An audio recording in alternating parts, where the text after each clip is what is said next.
I have to go to the gym real quick, but after that, I'll come back. All right.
Hello.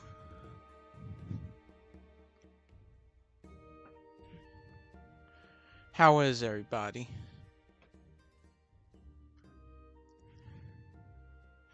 Alright, we're gonna read. Thinker, Celestial Library. Your mind has an ever-changing library that contains all the memories of any celestial body you have visited or interacted with in the form of books. It has everything that happened on it and in it and everything it witnessed. You access it through a mental copy of your real body, and without some sort of enhanced multitasking, you can't concentrate on both your real body and the copy at the same time. Thus, to fully utilize your library, you need to stop controlling your body and concentrate on your copy. By saying keywords, you can navigate this knowledge, resulting in bookshelves, and books themselves temporarily disappear and rearrange. The books itself will also change with text disappearing and reallocating if said text doesn't fit your criteria. You decide what a keyword means when you add it and can change its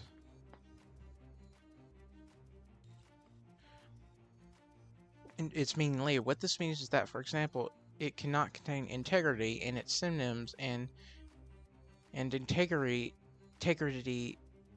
integrity is case insensitive. It must contain both love and peace, or apathy and war. As an example, with the correct keywords and meanings, you could very quickly find the book containing the story of someone's life.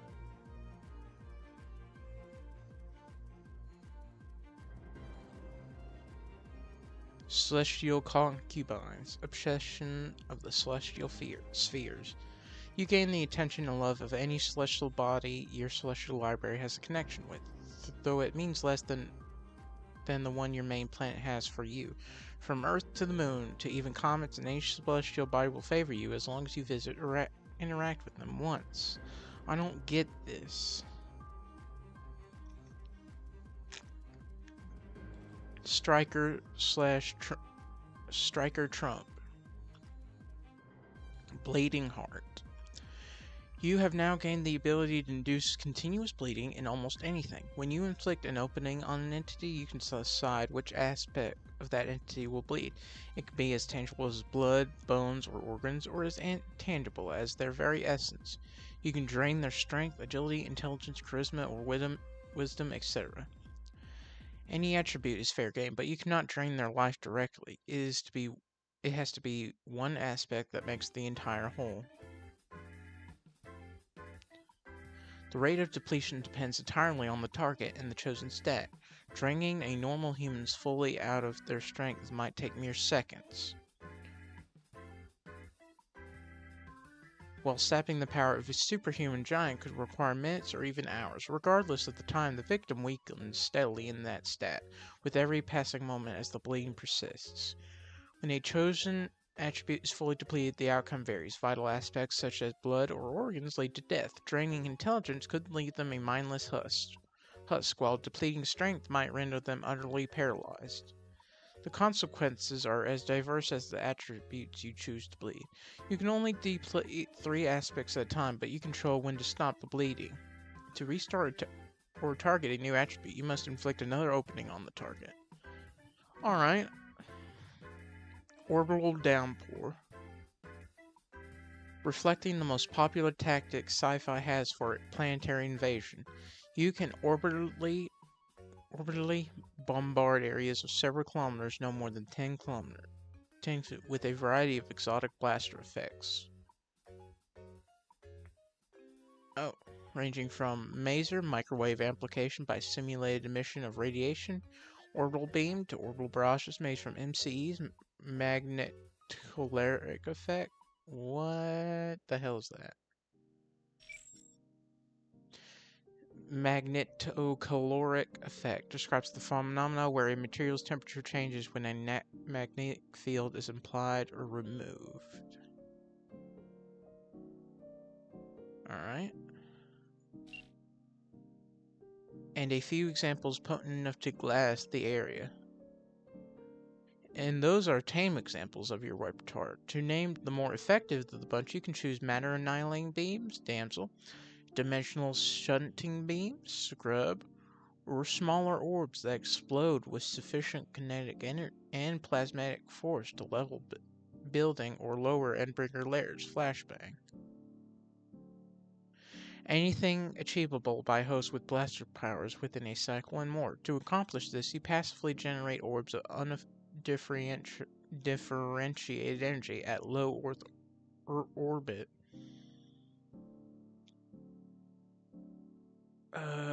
The orb's formation lasting from 1 to 3 hours depending on the blaster effect's nature and potency. Once complete, you have to lay out the orb's blaster type and orbital location, engendering an element of precaution or planning for such a destructive ability.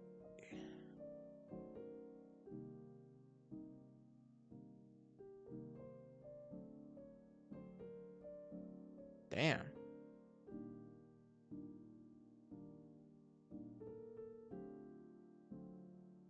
That's pretty cool. Angel Investor. You have a pool of 100 shares which you can invest into any event. Every action that could potentially be committed by a person, no matter how impossible, counts as an event. The more important an event is, the larger the total pool of shares. These shares are controlled by various precognitives and actors who influence the event, whether for or against. For example, a major event such as Eidolon's clone unveiling Cauldron would have 400 shares, most of which would be owned by the Semiurge. Incredibly minor events such as what your mom makes for breakfast only have 1 share. When you spend your shares, the total pool is expanded to include what you have invested in the event.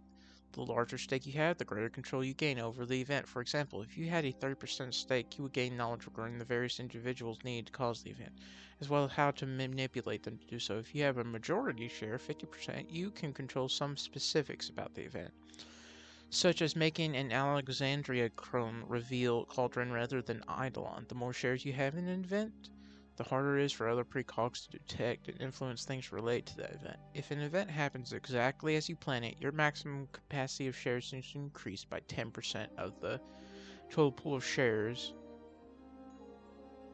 for the event, rounding down.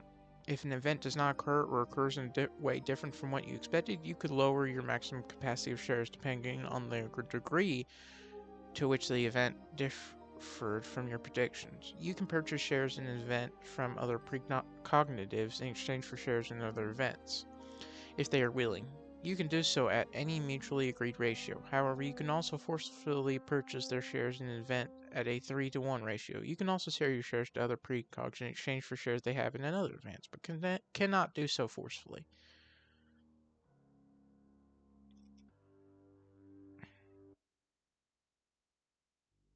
Alright. You can modify/boost your powers through weird logic as long as it makes sense and you can justify it. The new effect, Trump Heart, is an awesome power. You can modify/boost your powers through weird logic as long as it makes sense and you can justify it. The new effect is capped at half the SP of the power or 10 SP, whichever is higher. A power can only have one of those effects at a time. Though you can freely change it to something else or discard the effect to return the power to normal.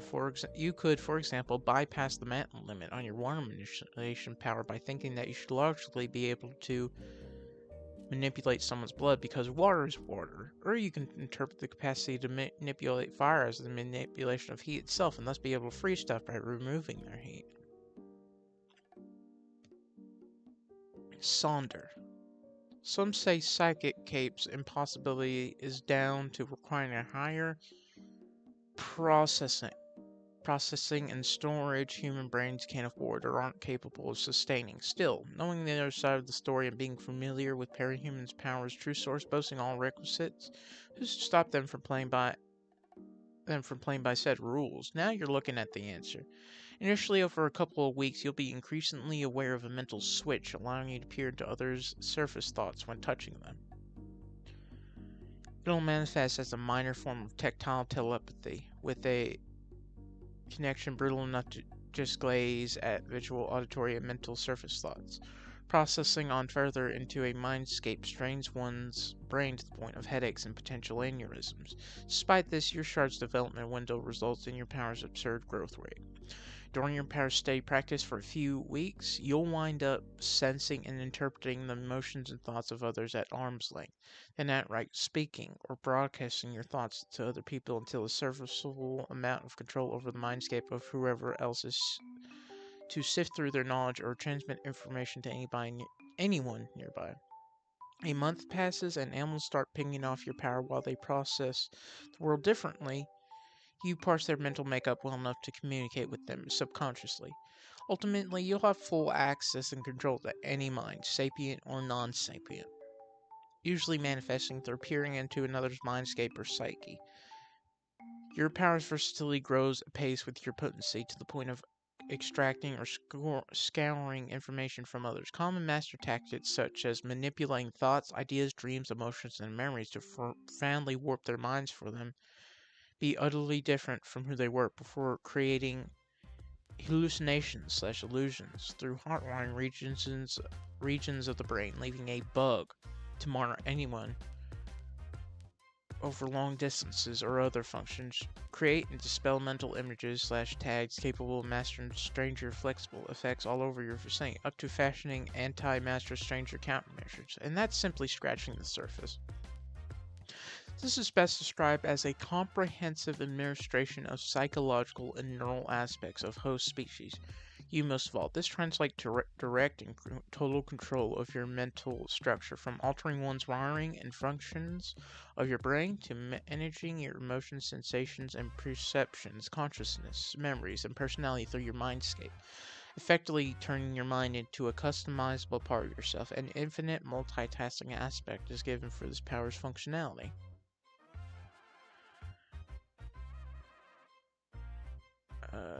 During your power's development window, factors like raw power, range, flexibility, and precision develop in sync with your power's depth of uses, with one's focus expanding to outright multitasking, offloading multiple functions and tasks you unconsciously resort to, and one's awareness evolving into a clairsentient grasp of your range and the back of your mind settling down your control.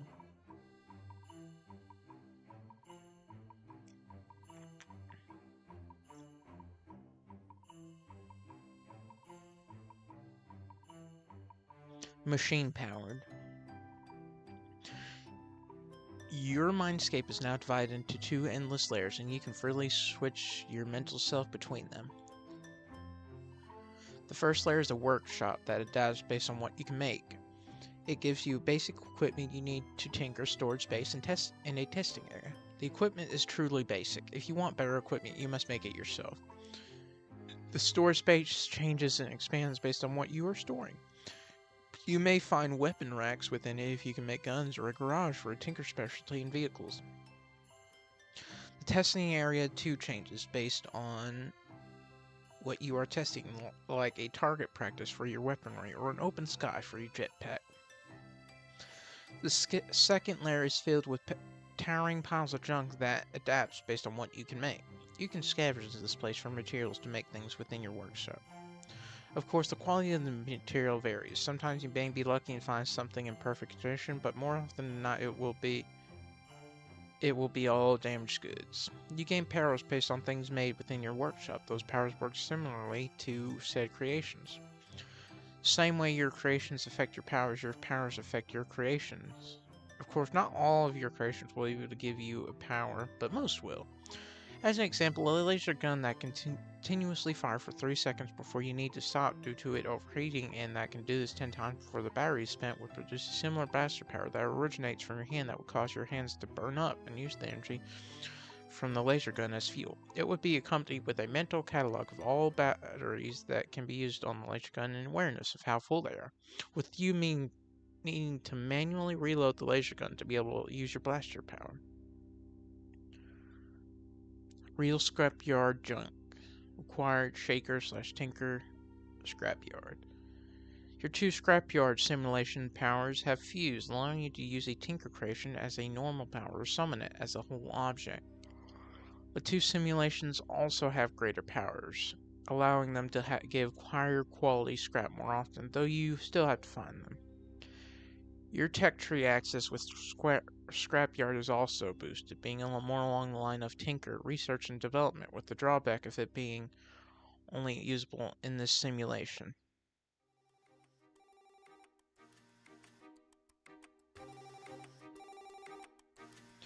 Striker/Trump Touch of Improvement. By touching something, you can enhance it. This gives it a random power and changes it. The bigger that use something is, the longer it'll take to be effective. The change is based on the power, and the power is based on what you enhance. Sometimes the change doesn't alter what you enhance, but instead changes how it affects things around itself. You can create a sapient being by enhancing something, but you can't enhance something that is already sentient. What you enhance is attuned to you. Thus, for example, sentient beings are loyal to you, and the powers of an object can only be used by you. You can shift the attunement of any enhanced to someone else to allow them to use/command it instead, and you can take back the attunement at any time. The changes something can have are varied, from physical changes like a gun gaining an intricate design to mental changes like a toy car becoming sentient, to even spiritual changes if you have esoteric knowledge. You can freely randomize once again the power and thus the change of enhanced, but in order to do so you must be touching said enhanced. Alright. A crown of diamonds. Alright. When you are directly responsible for killing something, or they die within 200 meters of you, a white crystal representing everything they are is made. Those crystals are automatically stored in a personal pocket dimension that can only be used for them. Oh, directly responsible. Alright. Pocket dimension that can only be used for them. The origin of a crystal is called, well, their origin. You can summon up to 12 of those crystals to outside your pocket dimension, 6 of them surrounding your head, 3 in each side. 6 of them surrounding your head, 3 in each side. And 6 that can be telekinetically moved around. The head crystals are called mind crystals, while the telekinetically controlled crystals are called body crystals. Both your senses and those of the origin can be used through the crystals. Both your senses and those of the origin can be used through the crystals. Though what senses from the origin can be used depends on whether it is a body or mind crystal. Mind crystals allow you to use anything related to the mind that they contain: memories, knowledge, tinker and thinker powers, etc. Body crystals allow you to use anything related to the body that they can contain: muscle memory, appearance, brute changer powers, etc. Things that are related to both mind and body or neither can be used regardless of whether the crystal is a mind or body one. Using what a crystal contains causes it to darken. When it becomes completely black, the crystal will become useless and dissipate into dust.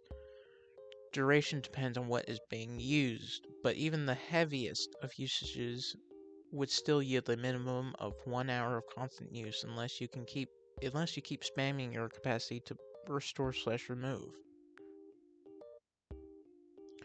To use what a crystal contains, you have to have 2 methods: add and replace. With add, you can use what the crystal contains as long as the crystal is still there. With replace, you can make something you want to use permanent at the cost of you need to, well, replace something to do so, like replacing your arm with the arm of an origin who had a brute power, thus having enhanced durability on that arm. This method still causes the weak crystal to darken and will do so even if the crystal was unsummoned.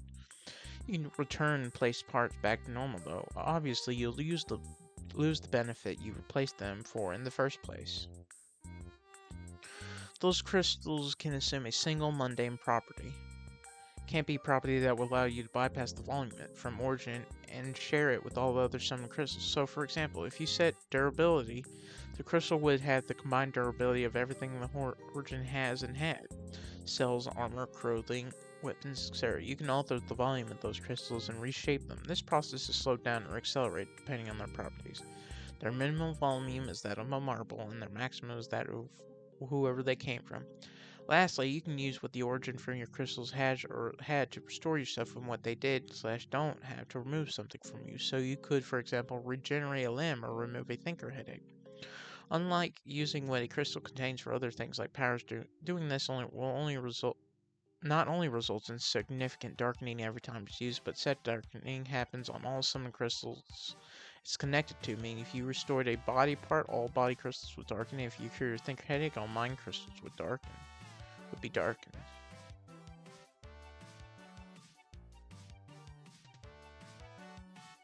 Alright, I guess I can understand why it's 15 SP. Precognitive artistry. You possess a remarkable ability to foresee the future through art. By focusing your thoughts on what is to come, you can access vivid visions that reveal upcoming events and circumstances. This capability also extends to recalling significant occurrences from the past, allowing you to paint them with precision and depth. However, it is important to note that your memories of the future can be fleeting and begin to diminish quickly if not immortalized on canvas. The accuracy and detail of your artistic representations are tied to the time frame you're exploring. The shorter the interval, whether focusing on the recent past or the near future, the clearer and more intricate your artwork will be. This clarity allows observers to decipher and understand the nuances of the events you depict. Your precognitive abilities are particularly effective in identifying large-scale, impactful events. Your precognition can somewhat predict the endbringers, such as telling if a city would be flooded or if it would be quarantined. Entities cannot be predicted. Moreover, the secondary function of this power is to enhance your talent as an artist. Prior phenomena. You are able to instantaneously modify the magnitude of physical phenomena within a 100-meter radius of yourself to match the magnitude of similar phenomena you have previously encountered within this range before. This power encompasses a multitude of natural physical quantities, forces, and phenomena such as kinetic energy, electromagnetism, gravity, light, spacetime, etc. For example, if a lightning strike were to occur near you, you could adjust any subsequent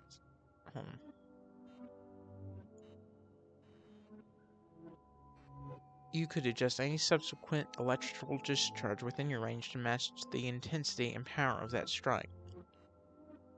Conversely, you can also reduce the magnitude of phenomena, scaling them down to levels you have previously experienced. You could diminish the overall kinetic energy of a speeding bullet to match the fall of a feather, or reduce the temperature of lava to that of ice.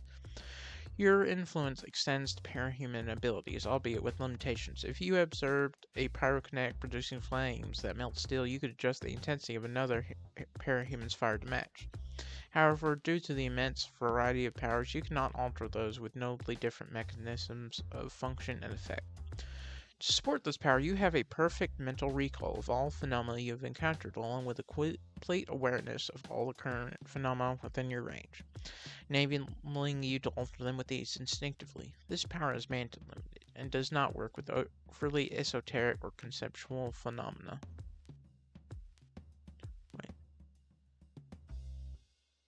Meme Lord. Oh shit, it's Morty! You fall out! SpongeBob! These are memes. Ah shit, I just get it. Got it. Meme Lord.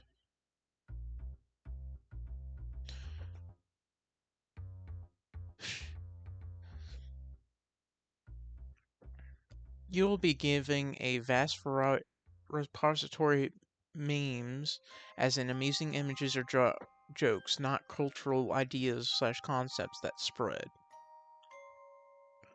That's technically the same thing.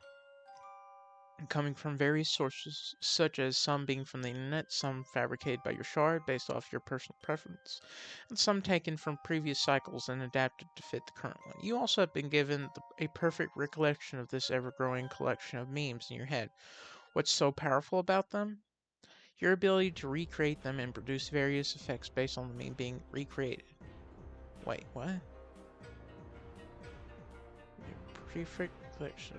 What's so powerful about them? Your ability to recreate them and produce various effects based on the meme being created. The closer you're able to reenact the meme, the more powerful the meme's effect will become based on your efforts.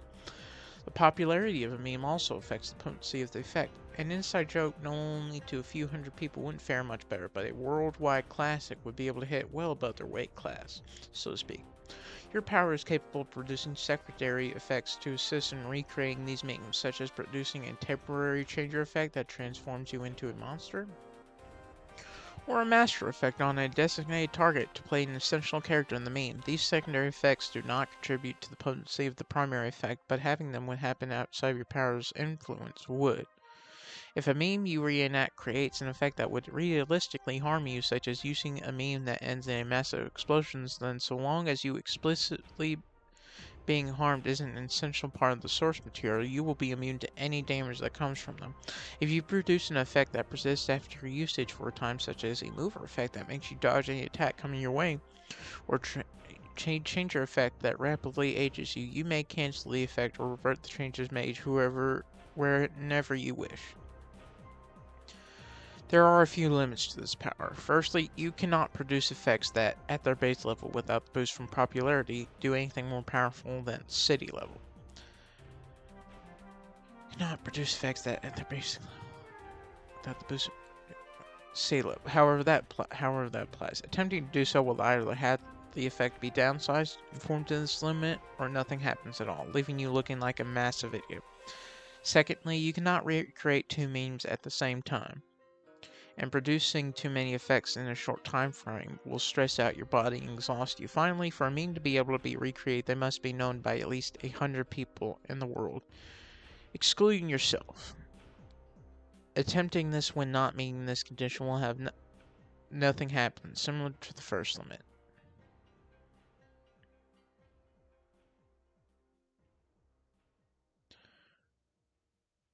Ah!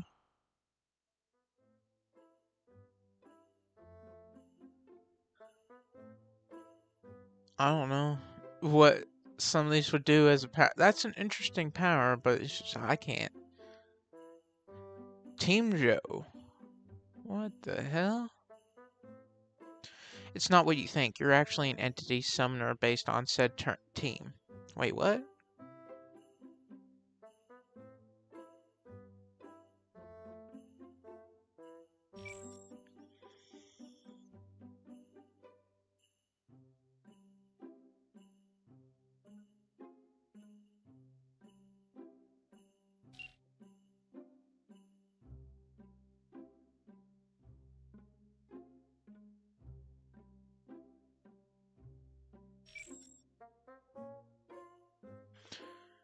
Google.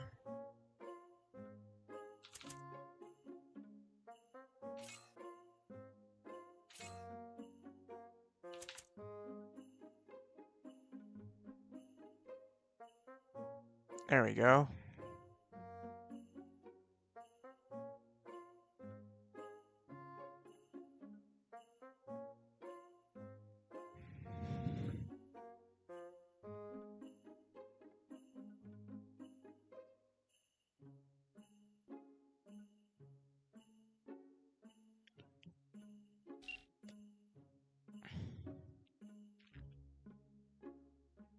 You are able to generate 5 real human bodies where each one has its own power template below T2, and its own consciousness if you give them full autonomy. Your power templates are based on the class you have been designated, but you can customize them within the established limits, and once done, you can't modify them again except for your appearance, gender, sexuality, and age, which is modifiable as many times as you want. Combatant. You have a triple combo of Brute, Thinker, Changer, so you can choose a single power from your respective category or a combined power from your same classifications.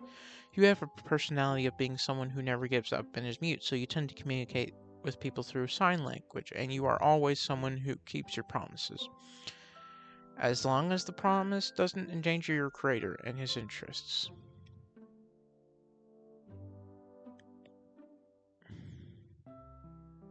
Shooter. He has a double Blaster Stranger combo, so he can choose a single power from his respective category or a hybrid power from the same classification. He has a personality of being someone very proud, a certain level of apathy, and hates losing in the face of any adversity or problem, which is not an impediment if his creator orders him to do otherwise.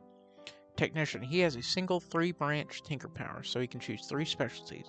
He has a personality of being a show-off in his own abilities, and when something goes wrong, he rushes too much to fix something. He moderates himself only if someone supervises or prevents any reckless act.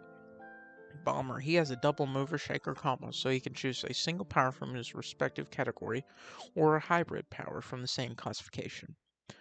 He has a personality of being someone boastful, optimistic, cheerful, and flirtatious with women/men, whose inclination depends on the gender and sexuality that has been customized. Captain. He has a double Master Breaker combo, so he can choose a single power from this respective category or a combined power from the same classification. He has a rigid and bitter personality, but his actions show that he always cares about his subordinates and allies. In addition, he has a willingness to do anything to comply with the orders of his creator, unless you set certain limits or criteria in the order given.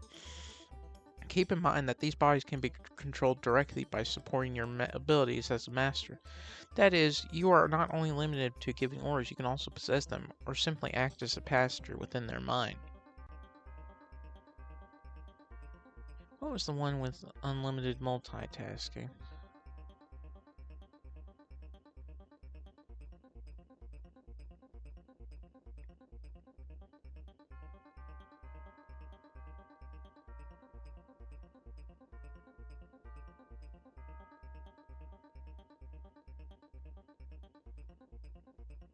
Oh yeah, it's the mine one. Alright.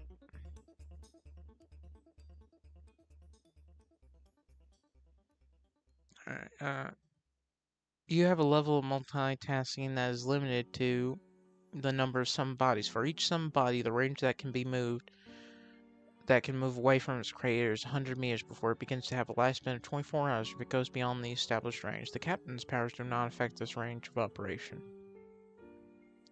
Even if you do not control it directly and give them complete autonomy, they will still be loyal to you, and their level of multitasking does not degrade. Last but not least, the trump aspect is that you can embody part or all of the powers of the bodies you have created.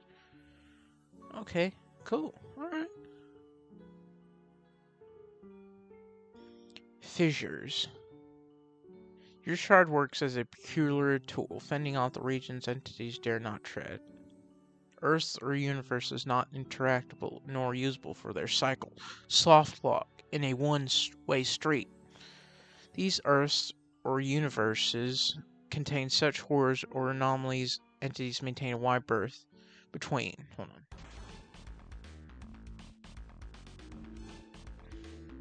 They come to call these regions the Abyss. Their findings, however, led up to your power. You open and close destructive fissures that peer into the Abyss. Fissures are holes or doors to those regions, unstable portals that last seconds to milliseconds, yet are highly disastrous, with stable portals lasting from minutes to years, depending on the Earth/universe's intent. You consciously have to close these portals yourself unless you welcome something unsurmountable. A fissure varies in breadth and magnitude, dictating the amount of connecting explosive force, only smaller than a pinprick or a ball. With the signs of an imminent fissure being an overwhelming sense of dread, heightened electrostatic activity, tingling skin, hair staying on its end, a cackle sounding everywhere as if lightning is about to strike, or crackle, and the faint whispers from another world once it's too late. When it appears, it overlaps space with ours. Increased density, it spikes air pressure around the fissure, any flash of light and sound, having the markings of an explosion for those around fissures, ejecting those within to the space between worlds and replacing them with something from the abyss. These creatures will be a size and weight proportional to the person taken, possess cognito-hazardous effects, and aggressively tamper with electronics. You can find...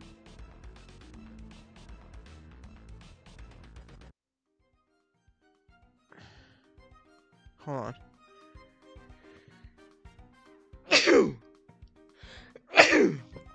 Excuse me.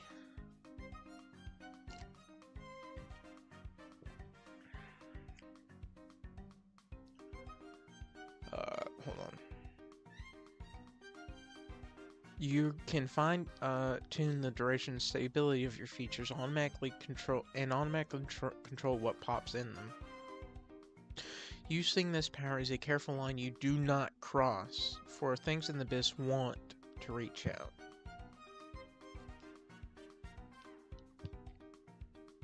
Abstract Snatch.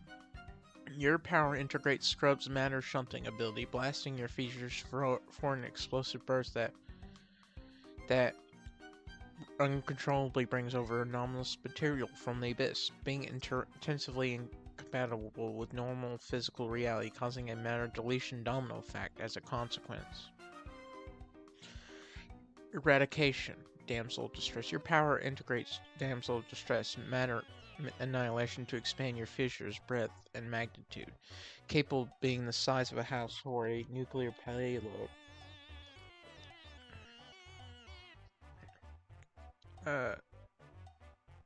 For a nuclear payload, eradicating every atom, yet invite something greater in return, and your control over those creatures isn't as perfect as normal. Doors open. Kaleidoscopic fractal flowering lens.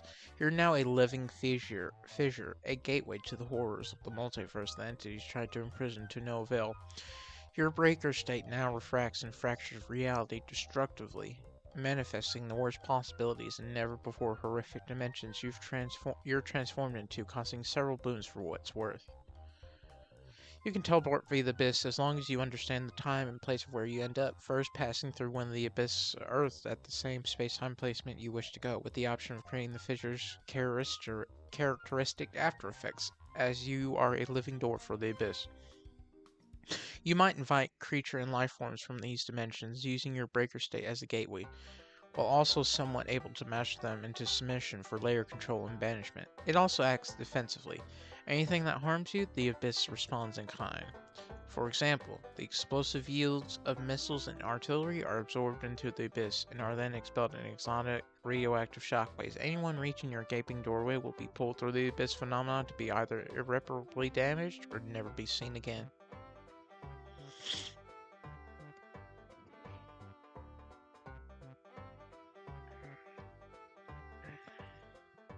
Alright, that's pretty cool.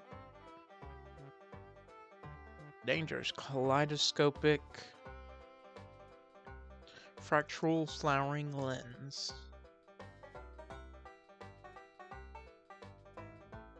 Upon entering your breaker state, you cease to be a singular entity and become a dimensional wound, a living rift where space itself splinters apart. The world around you shatters like glass, each fragment reflecting an ever-shifting kaleidoscope of alternate realities.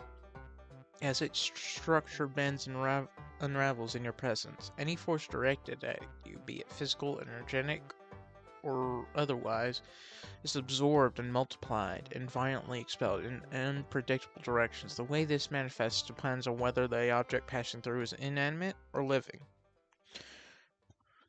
A bullet fired at you will phase through your fractured form, slipping into countless alternate dimensions where it is copied, distorted, and redirected. When it finally erupts back into reality, it does so in a chaotic burst, appearing from multiple angles at once, altering in shape and velocity, or even composition. This turns any attempt to harm you into an unpredictable hazard for everyone nearby.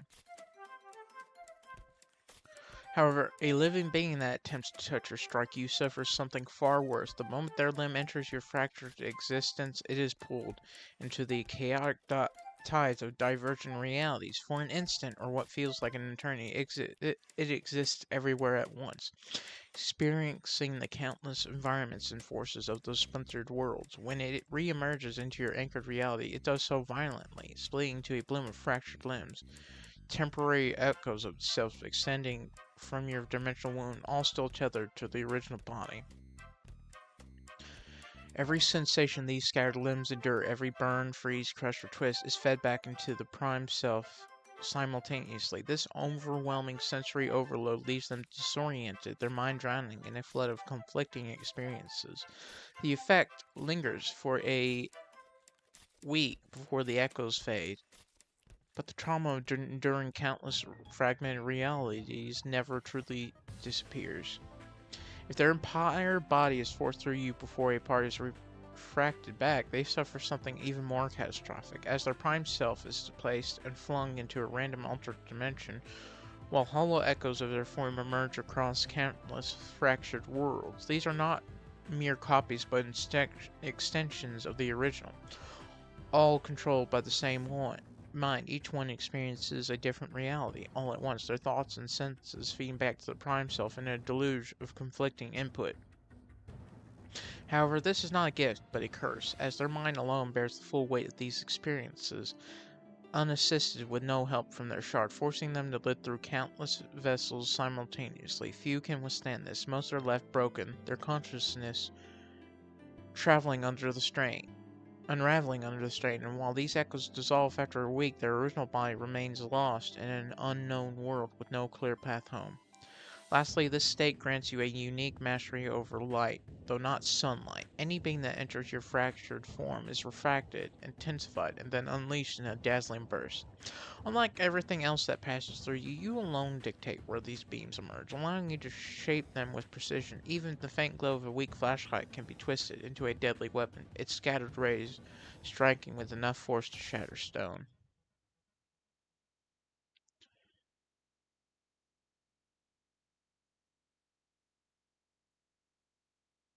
Alright. Cognitovore. Hold on.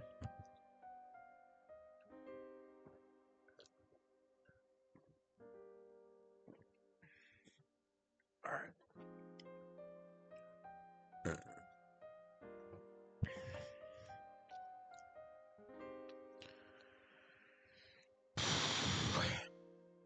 You consume the minds of cognitive beings to enhance and expand your own mental abilities. This process doesn't involve physically devouring brains, but rather absorbing the cognitive essence, knowledge, memories, experiences, and mental energy of your targets. Those you feed on are left brain dead, their minds hollowed out, and their consciousness erased. If you consume only a portion of their cognitive essence, or if the target has exceptional mental resilience, recovery is possible. At the beginning, this manifests as accelerated thought processes, allowing you to analyze situations with incredible speed, making split-second decisions and process complex information effortlessly. Your memory becomes near perfect, capable of recalling even the smallest detail with a crystal clarity, and you can juggle multiple lines of thought simultaneously without confusion or fatigue. As you continue to absorb more minds, your mental capabilities evolve beyond the limits of normal human cognition. You'll reach a critical point, a bottleneck, where your brain undergoes a transformation. This is when your abilities shift from enhanced intellect to true psychic phenomena. You begin to perceive the hidden layers of consciousness, sensing the emotions and surface thoughts of those around you with ease. With further growth, you can establish telepathic links, allowing you to communicate silently and instantly over great distances.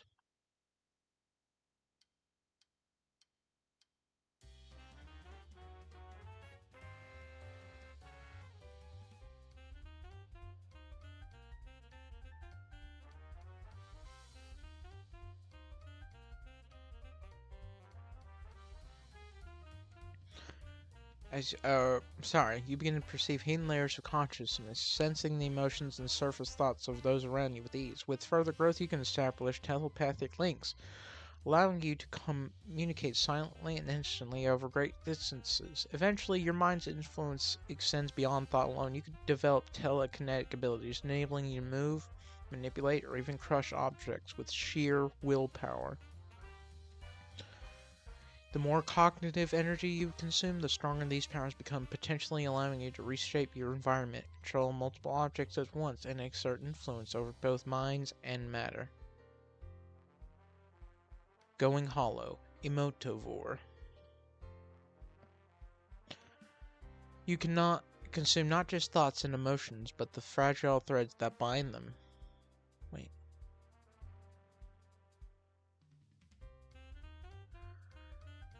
And emotions, but the fragile threads that bind them. Memories woven within with feelings, identities anchored by both cognition and sentiment. Your hunger seeps into the deepest layers of the mind, devouring the very connection between who a person is and how they feel. By feeding on someone's thoughts, you strip away the emotions tied to their memories and beliefs.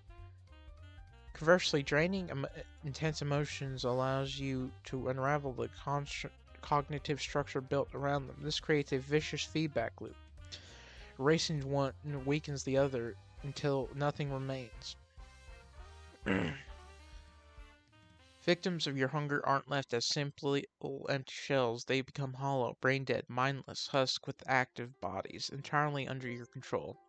They retain basic motor functions, but you possess no will or awareness of their own. They exist only to carry out your commands. Without explicit instructions, they will stand idle, even neglecting fundamental needs like eating or sleeping, eventually wasting away if left unattended. Your regurgitation is no longer out of your control, and the fluid can now be a manifestation of everything you've devoured. Not just raw emotions, but thoughts, memories, and desires distilled into a tangible liquid form. This psychic substance is potent and dangerous. Anyone who ingests it experiences an... Hold on real quick.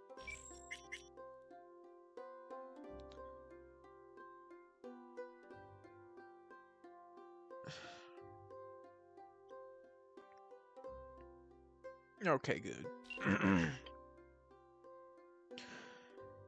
Whether it's the clarity of a stolen memory, the burning drive of a devoured desire, or the free spirit of a dream, however, creating this fluid results in less growth and power from the original act of feeding. Psych ward, Sonder. Your mind now grows without limit, evolving even in the absence of external stimuli. The process that once required the consumption of other minds now unfolds naturally, though devouring cognitive beings will still accelerate your development exponentially, flooding your consciousness with new pathways, insights, and raw psychic potential. Your consciousness no longer resides solely within you, it stretches outward, the world around you with psychic influence. In areas saturated by your psychic imprint, your abilities grow stronger, more precise, and significantly harder for others to resist, as if reality itself bends more easily to your will within these domains. Even death cannot sever your hold on existence. If your body is destroyed, your mind persists as an independent, disembodied force, a living echo untethered by flesh. In this state, you can infiltrate the consciousness of others, embedding fragments of yourself within their minds. Given time, these fragments grow, corrupting and overriding the host's identity until you are reborn, reshaped by the vessel, but retain your essence. However, this form of existence is not without limits. Without anchoring yourself to a physical body or remain within areas marked by your psychic imprint, your consciousness begins to fade over time. The absence of a vessel or a tethered domain weakens your presence, eroding your mind into scattered echoes until nothing of you remains, just lingering fragments lost in the vast mental landscape you once dominated. Psychic engine. Kinesis required. Your hunger no longer stops at consuming minds. It now fills an ever-expanding reservoir of psionic potential. Every thought, memory, emotion, or cognitive imprint you don't devour doesn't just grant you... Oh, you imprint you devour doesn't just grant you fleeting insight, it becomes a permanent part of your evolving arsenal. The minds you consume act as blueprints, allowing you to intuitively reconstruct and refine abilities they had as psionic techniques. You now possess a second energy reservoir, one with no upper limit, but which cannot replenish itself naturally. This pool is now filled exclusively by converting the raw cognitive essence of what you consume into psionic energy. Cognitive material turned into psionic energy can no longer be used to grow or enhance your own mind. Lastly, you gain the ability to overload your psionic techniques, pushing them beyond their natural limitations. Overloaded abilities manifest with exponentially greater force, range, and complexity, transforming simple telekinetic blasts into city-level shockwaves, or turning monetary mental intrusions into complete instant domination. The only limit is the fuel you're willing to burn. Recursive wrinkles. Acquired. Opposite of a smooth brain. Your increased neural density and brain complexity combined with your burgeoning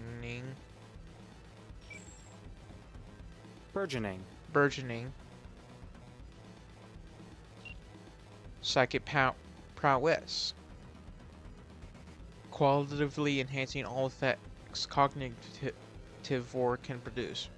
From the speed you train cognitive essence to the strength and control of your ability to affect physical reality with just your mind. More impressive, however, is the effect gathering cognitive essence has. When you gather cognitive energy, your brain grows, forming more neurons and wrinkles and strengthening the effects of opposite of a smooth brain. This has no upper limit, so if you absorb enough cognitive energy, your brain can end up a recursive fractal, minorly warping space-time to grow endlessly denser and more complex.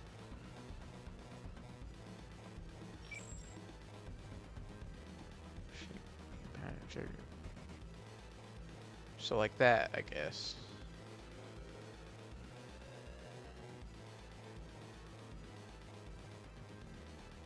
Fibonacci kinda. Alright. This forms a feedback loop which effectively doubles returns, as absorbing cognitive provides the usual benefits but also strengthens the opposite of a smooth brain, which in turn amplifies the benefits of cognivore even more. This is multiplicative and scales incredibly highly, meaning that with enough neural complexity, you can perform feats like ripping buildings apart on a molecular level, or creating shockwaves strong enough to level city blocks. If you possess CYOA, then the passive cognitive improvement from it also applies, your brain passively growing ever more powerful. Constellations. You can manifest tiny miniatures of existing stars that compose constellations and link them together in order to recreate their constellations. They can be manifested on either your surroundings, your body, or both. These constellations can be used to manifest a variety of effects based on them. While you can direct the effects, some aspects are fixed, and you are limited to a single interpretation per constellation at a time. This doesn't limit how many constellations you can use at once, just how many effects you could manifest from a single constellation. Using Sagittarius, for example.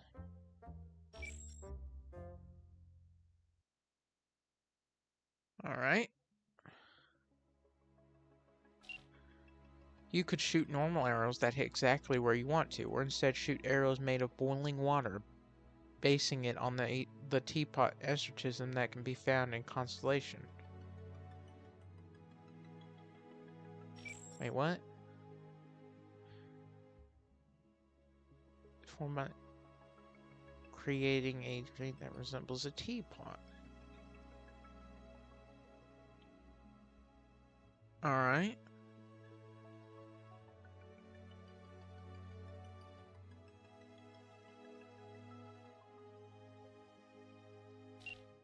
It can be found in constellation, or even base it on how Sagittarius in astrology are said to be natural explorers and thus manifest arrows that lead you to somewhere you want to go by leaving behind a trail. Or you could inspire yourself with Nurgle and manifest wings out of the constellation in order to fly. Since the effects originate from the constellation, it would need to be in your back.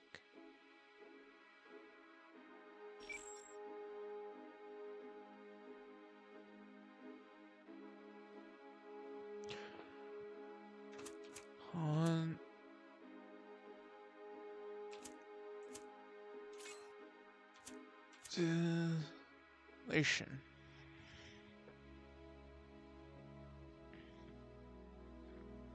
Oh.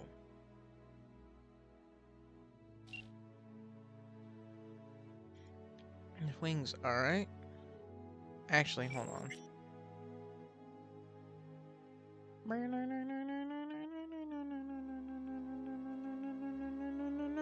Boo! Sorry, I was replaying that scene in RoboCop. Oh, okay. Alright.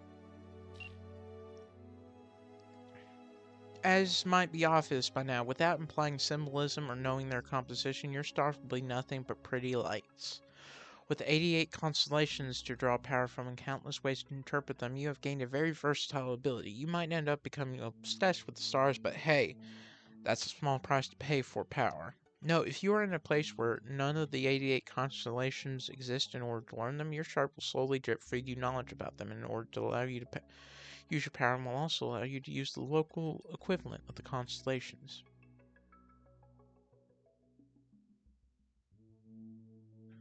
Will make real tinkers mad. You can now grow Tinkertech signs out of your body. To do this, you designate parts of your body with a tinker specialty. These can range from a single hand to an entire limb, each of which is able to operate their specialty independently to a maximum of 7 independent zones. Each of these zones, 1, 2, 3, 4, 5, 1, 2, 3, 5. Each of these zones will then begin to grow technology within them matching the specialty chosen. The longer a zone has the same specialty, the more dense and layered the technology will be, operating new functions and modes. For instance, you can select a gun specialty within your arm and expect continued development of a firearm technologies, laser cannons, aiming assistance, and so forth with it. These will continue to grow and cannot be stopped, eventually completely subsuming the limb and making it very difficult to fully utilize outside of its specialty.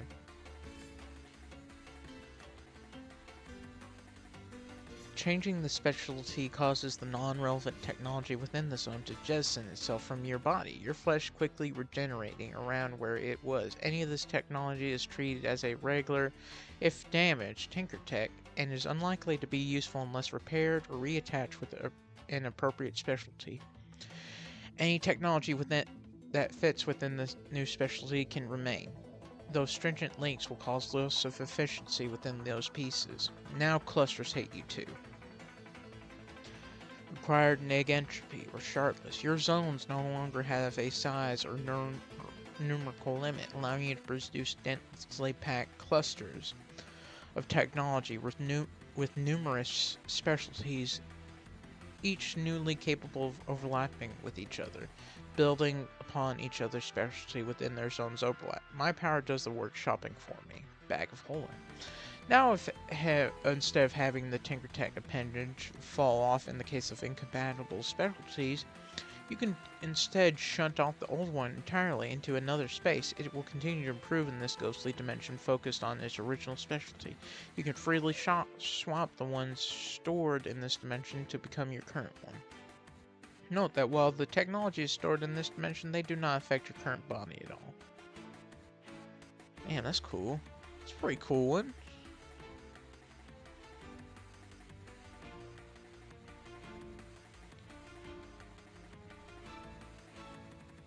Gravecaller.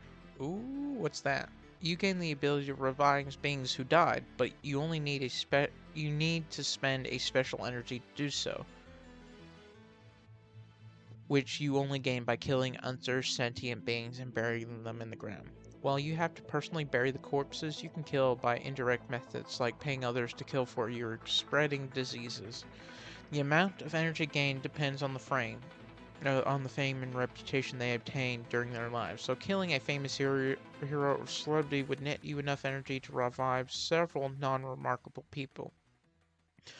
But this is also true in reverse, as reviving a well-known historical figure could cost the lives of thousands. The energy gained is also affected by the emotional investment towards the killed being, so a widely beloved or hated person will give much more compared to a person who is just known by a lot of people. But nobody really cares about them.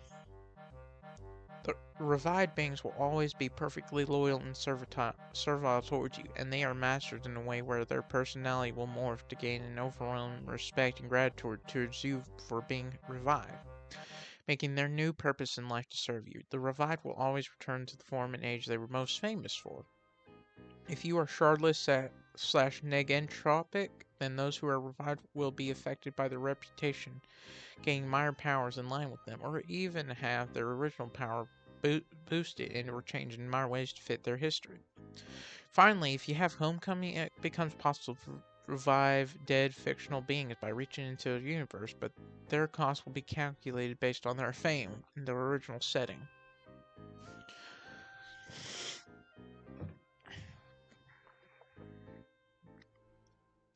Elemental snakes. You can summon up to 200 flying snakes made from common elements such as earth, water, fire, and wind, and more basic esoteric ones such as light or shadow. These snakes are controlled with your mind, similar to how Scalar controls bugs alongside a small multitasking power to help with control. Those snakes all can control the element they are made from akin to a mid T1 shaker / blaster power, each shooting a fireball or razor sharp wind wave. Those snakes also have the physical strength to lift a normal car on their own, and the only way to kill one is to injure them with an opposing element such as water for fire or wind for earth. You can also combine multiple snakes of the same element as one giant snake named a basilisk that has the power of a mid-tier shaker / blaster power, but the cost of the snakes making it up dying as the cost of the transformation is too much for them, resulting in the transformation last only 10 minutes if you were to use all of your snakes. Negentropy allows you to summon 100 more snakes, and esoteric knowledge lets you make snakes even more esoteric elements like time and shardless give you both. Pseudoscientific manifestation. You've gained the ability to actualize any form of pseudoscientific belief into your immediate surroundings. These effects have various intensities, but clearly suffer from a form of mental limit. Wait, what? You gain the ability to actualize any form of pseudoscientific belief in your immediate surroundings. These effects have various intensities, but clearly suffer from a form of mental limit, vastly reducing their effectiveness on living beings. The effects you can cause range from minor mastering alterations to someone's behavior from their astrological sign to changing the entire flow of fight by applying feng shui negative energies to the room you're in. As you learn more of these pseudosciences, you could begin manifesting energy vampirism, electrogravitics, or free energy theories, making you a bane and a boon to tinkers and thinkers everywhere.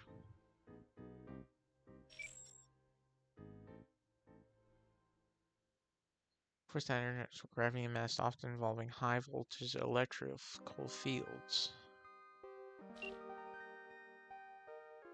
Free energy theories.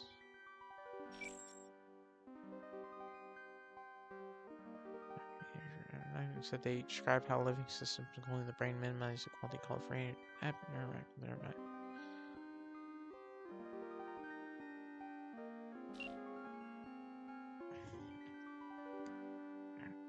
I know you better than you know yourself. With a single glance, you know, and more importantly, understand everything about a person, from their personality, their quirks, their deepest, darkest secret, to why they act with arrogance, why they have a love of the color purple, to even how they'll react or interpret something, even if entirely abstract. This isn't merely a question of knowing them and what they've been through, but a true understanding of them at the deepest level. And this, in turn, can be used to make you their greatest ally, seeing every flaw and able to help them, or their worst enemy, able to predict their every move before they are even able to even think of making it. This can be toggled between needing an intentional activation or lack to act passively. Moreover, this power works on both the conscious and the subconscious level. It won't overload you with information. Instead, it will slip in and meld with your understanding and comprehension of people as if you had always known them. This comes with an inherent understanding and supernatural skill at how to best utilize this knowledge. This also updates any time you interact with them in any manner. Know-it-all. Acquired bypass. Your power extends beyond simply people. Now your insight extends to anything you can interact with, whether they are objects, animals, or simple materials. Born again. You can now revive anyone who has died, as long as you have access to their biological material. By touching the deceased biological material, you can form a cocoon around it, which rapidly develops into a restored version of the person. This process typically takes 1 day. The revived individual returns with all their memories and in their physical prime, free from debilitating diseases or birth defects. If the person was a parahuman, they would also regain their powers unless their shard had chosen a new host and was unwilling to support multiple hosts. Additionally, you can use this ability to heal the sick and injured if you wish. Once per day, you can expand this power into an area of effect revival, forming cocoons around all deceased individuals within a 10-mile radius. This mass resurrection brings all the cocoons directly to your vicinity and completes the revival process within seconds, but it leaves you severely exhausted. If you possess esoteric knowledge or shardless power, this ability becomes a true resurrection, not restoring not only the body but also the soul of the deceased. Furthermore, your revival range and usage limit may increase. Flame on. You are able to excite the particles that make up your body, rapidly increasing your temperature until you become a living plasma generator. As you activate your power, the molecules within you vibrate at extreme speeds, producing temperatures ranging from 1500 to over 10,000 Kelvin, 2200 to 17,540 Fahrenheit. That's very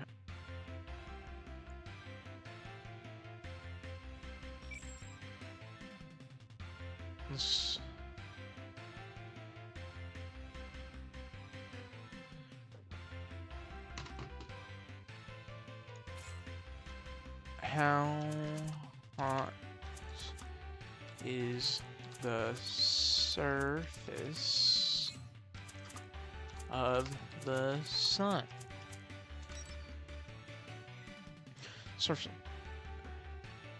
Oh, okay. So very hot. Alright. At lower intensities, your body burns like an open flame, igniting materials on contact. When fully unleashed, you transition into a state similar to ionized plasma, glowing with the blinding brilliance of a solar flare. In this form, you are not just burning, you are also radiating intense electromagnetic energy, from invisible light to infrared and even high energy ultraviolet radiation. This radiant heat alone can ignite flammable objects within meters of your presence, and prolonged activation may cause the ground beneath you to melt into slag. Your body passively excites surrounding gas molecules, creating an ionized plasma field that extends outward. You can exert control over the excited particles around you, allowing for directed bursts of flame and controlled propulsion. By pulling in and energizing atmospheric gases, you create self-sustaining jets of superheated plasma that grant you flight, functioning similarly to an advanced rocket propulsion system. The force of this expelled plasma generates enough thrust to keep you airborne. You can launch concentrated blasts of fire that exceed 20,000 Kelvin, or 35,540 Fahrenheit, hot enough to momentarily rival the temperature of a nuclear explosion in a localized burst. These projectiles do not simply burn, they carry enough energy to ionize matter on impact, breaking molecular bonds and causing structural disintegration. The sheer intensity of your attacks means even indirect exposure can cause severe burdens, while electronics within close proximity may fail due to electromagnetic interference. You can make the surrounding air rapidly superheat, creating thermal updraft that can escalate into firestorms, with hurricane force winds feeding the inferno you leave in your wake. At extreme output, your body radiates X-rays and other ionizing emissions, making prolonged use hazardous not only to enemies but to bystanders, and even yourself without proper control. To sustain this level of energy without burning yourself to ash, you have a form of heat resistance through a specialized energy field that prevents your molecules from succumbing to the same incineration you unleash on the world. Torch it. 1,000-degree knife. Your ability to excite particles has evolved into something far more destructive. You now weaken molecular bonds upon contact, causing materials to degrade and collapse at an accelerated rate. Anything exposed to your flames or plasma doesn't just burn, it crumbles, disintegrating into embers and dust as its structural integrity is forcibly unraveled. This effect extends to anything within your plasma field, meaning even near misses from your fire or heat waves can compromise structures, corrode metals, and can what fuck is the name of that cape or parahuman that's what the hell? Uh where he like radiates like a massive field of like energy or like oh, fuck.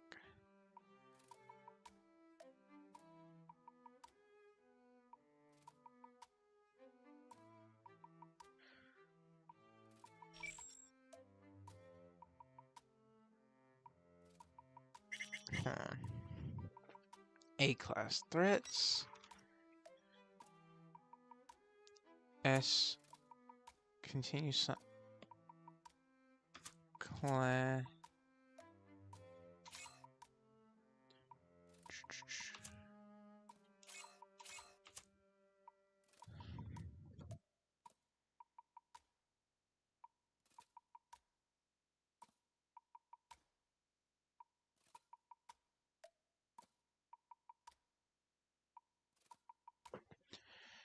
A dash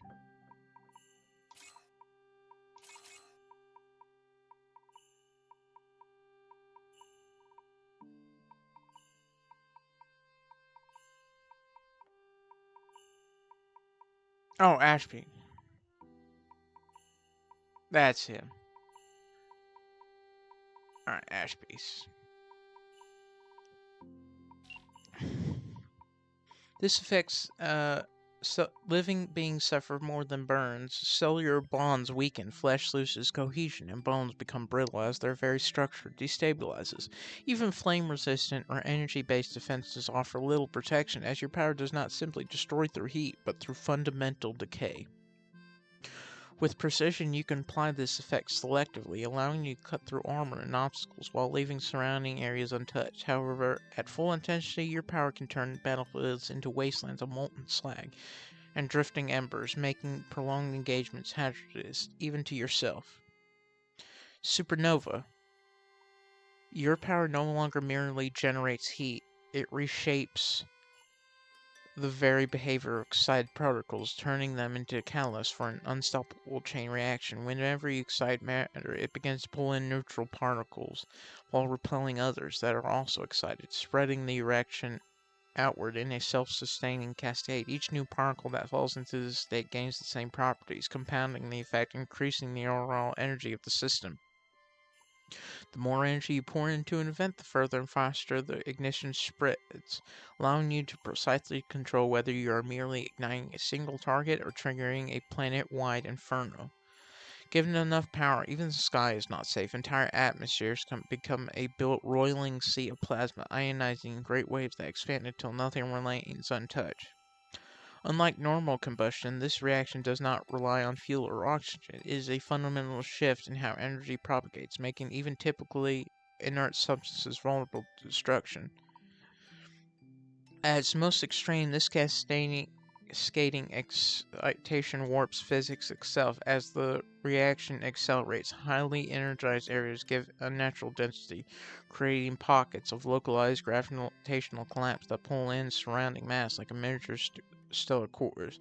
The hottest regions become so dense that they begin to distort spacetime, leading to strange and unpredictable gravitational effects. If allowed to continue unchecked, the energy buildup can reach a point of no return, where the sheer mass and pressure within a single ignition site force it into a new state of matter, one that can collapse into a singularity, erupt into a new star.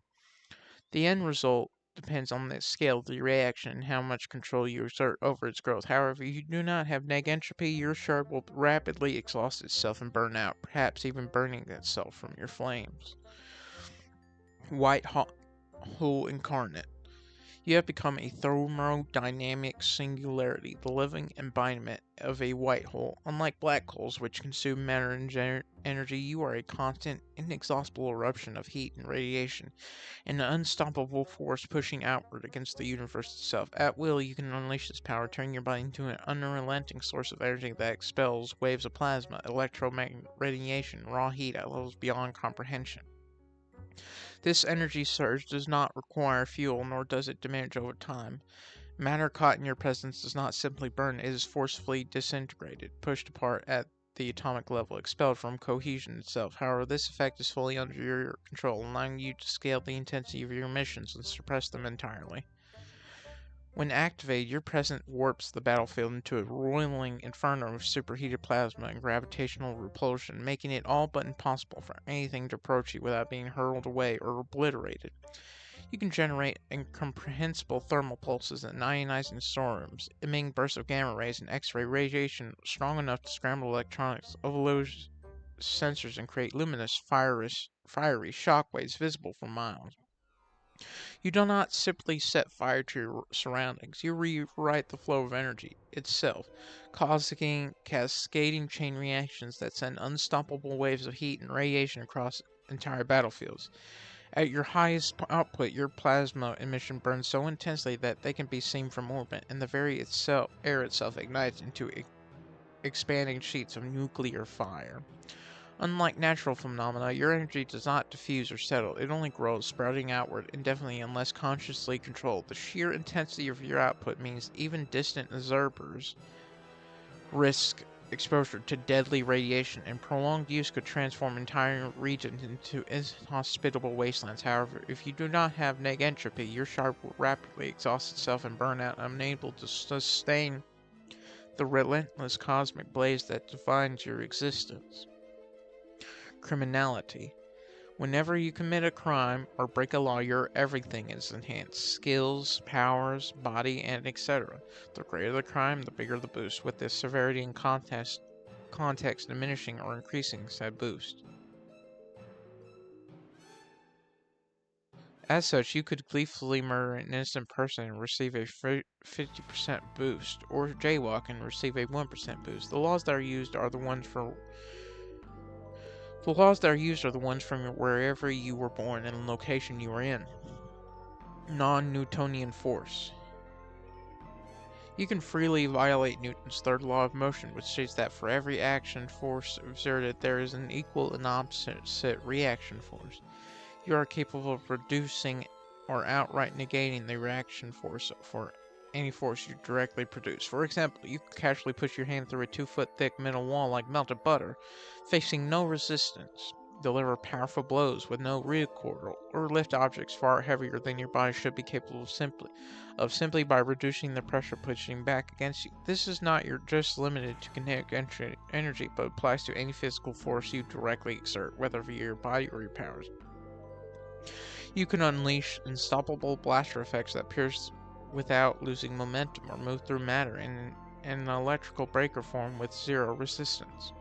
You have perfect innate control over this power and how it manifests, preventing you from accidentally sinking straight down to the Earth's core, losing traction when walking. This power cancels out against all other all-or-nothing abilities, with both effects mutually nullifying one another.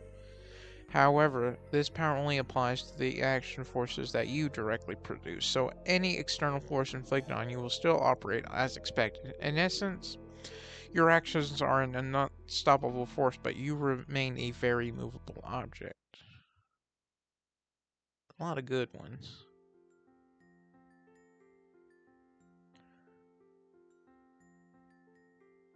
Ooh, tier 3, baby. Manager. You can take / copy. What's the name of that rhythm? That kind of looks like that rhythm game. How?